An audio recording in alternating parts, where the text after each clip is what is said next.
지금 훨씬 더 잘생기신 것 같아요. 그 안경이 정말 저는 도수가 높았어서 이제 오징어 같다고 뭐 그런 얘기 하잖아요. 되게 미용적으로도 사실 저는 수술하고 많이 좋아졌다고 느낍니다. 네. 네, 오늘 또 사복도 입으시고 멋있게. 분위기 좀 전환을 해봤어요. 칙칙하게 맨날 병원 옷 입고 있다가 오늘 어디 가시나요? 아니요, 뭐 어디 갈 데는 없습니다.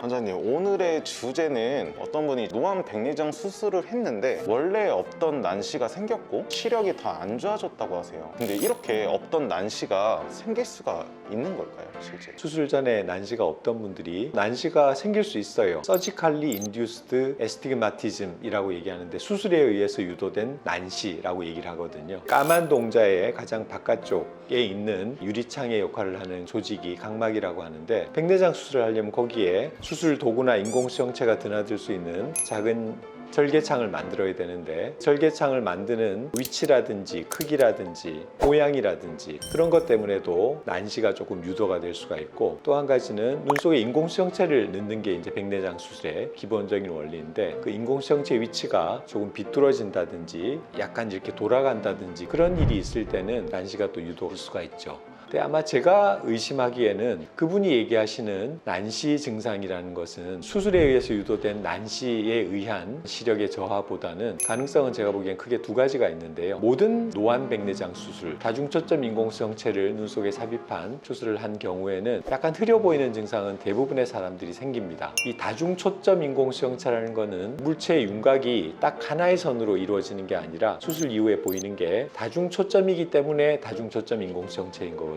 그래서 형태나 아니면 이런 윤곽들이 살짝 겹치는 느낌이 생길 수밖에 없어요. 그런 겹쳐 보이는 느낌 때문에 수술 이후에 잘 보이면서도 뭔가가 약간 좀 흐린 것 같다, 뿌옇다, 이런 표현들을 많이 하세요. 임상적으로는 이제 그런 것들을 대비감도의 감소라고 얘기를 하는데요. 수술 전에 좋은 시력을 계속 유지하면서 생활을 하고 노안을 위해서 수술을 했던 분들인 경우에는 그런 흐려 보이는 느낌이 약간 심하다고 느끼는 경우들이 있어요. 근데 이제 그 느낌은 시간이 흐르면서 조금씩 줄어들게 되고 또 적응을 하게 되고 그런 과정들이 있고, 이제 또 하나 흐려 보이는 느낌이 생길 수 있는 가능성은 건조증이 생기는 겁니다. 안구 건조증이 있을 때도 눈곱이 낀 것 같다, 막이 낀 것 같다, 이런 표현들을 많이 쓰세요. 그런 느낌을 난시가 생긴 것 같다라고 표현하는 분들이 계세요. 그래서 제가 말씀드린 다중초점 인공수정체 자체의 어떤 광학적인 기능의 한계 때문에 생기는 흐릿한 느낌, 혹은 수술하고 초기에 조금 심해질 수 있는 건조증에 의한 흐릿한 느낌, 그리고 실제 난시가 생긴 것들, 이런 것들을 환자분이 구별하는 건 쉽지 않을 수 있어요. 병원에서 정확하게 검사를 해보고 어떤 원인인지를 알고 거기에 대해서 대처를 해야 될 겁니다.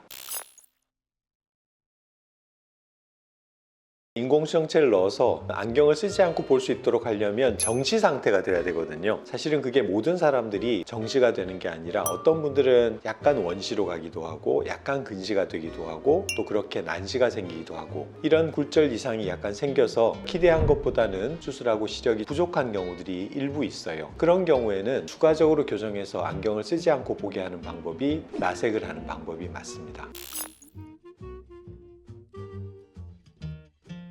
그때 교정하는 양은 굉장히 적은 양이기 때문에 그 수술을 추가로 한다고 해서 지금 현재 백내장 수술을 하고 생긴 빗번짐보다 빗번짐이 심해질 가능성은 거의 없어요. 오히려 빗번짐은 조금 더 줄어들 가능성이 많습니다. 원장님께서도 노안 백내장 수술 받으셨잖아요. 4년이 좀 넘었죠. 시력이 좋아졌다가 1년 반 정도 될 때쯤 두 눈 중에 한쪽 눈이 후발 백내장이 왔었어요. 왼쪽 눈이 시력이 다시 조금 떨어져서 후발 백내장 치료, 야그 레이저 포스티어 캡슐러토미, 레이저를 이용한 훈항 절개술이라는 게 있거든요. 수술이라기보다는 그냥 처치에 가까운데 안과 외래에서 1분 정도 시간만 투자를 하면 되는 그런 치료거든요. 그 이후에는 시력은 계속 잘 유지가 되고 있습니다. 처음보다는 불편한 증상들도 많이 적응이 되고, 예전에 제가 그 두꺼운 안경을 썼던 것들을 잊어버리고 망각하고 아주 자유롭게 잘 지내고 있습니다. 지금 훨씬 더 잘생기신 것 같아요. 그 안경이 정말 저는 도수가 높았어서 이제 오징어 같다고 뭐 그런 얘기 하잖아요. 되게 미용적으로도 사실 저는 수술하고 많이 좋아졌다고 느낍니다.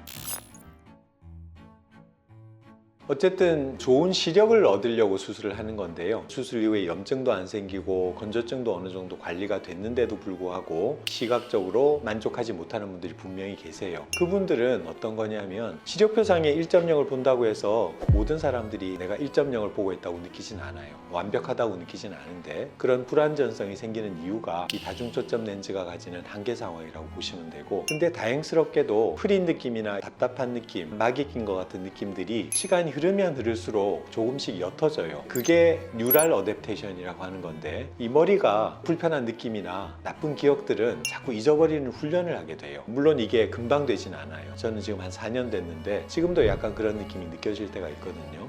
장시간이 흐르면 답답한 느낌이나 흐려 보이는 느낌, 이런 것들이 충분히 적응이 될 수 있기 때문에 많은 사람들이 이 수술을 받고 있는 거예요. 그리고 이제 대표적으로 또 하나, 야간에 불빛이 번져 보이는 거죠. 빛 번짐이 생기는 이유도 사실은 초점이 다중으로 맺히기 때문에 그래요. 가로등이나 신호등 불빛을 보면 다양한 형태의 빛 번짐이 보일 수가 있거든요. 그게 이제 운전을 직업으로 하거나 야간 운전을 하거나 이럴 때는 특히 조금 불편할 수 있어요. 근데 이런 것들도 똑같은 증상이 생겨도 사실은 환자분들의 어떤 성격에 따라서 조금 반응이 다르거든요. 좀 무던하신 분들은 그냥 예쁘게 보인다고 얘기하시는 분들도 계세요. 근데 아주 예민하시고 걱정이 좀 많고 그런 분들은 그걸 못 견디겠다고 하는 분들도 계세요.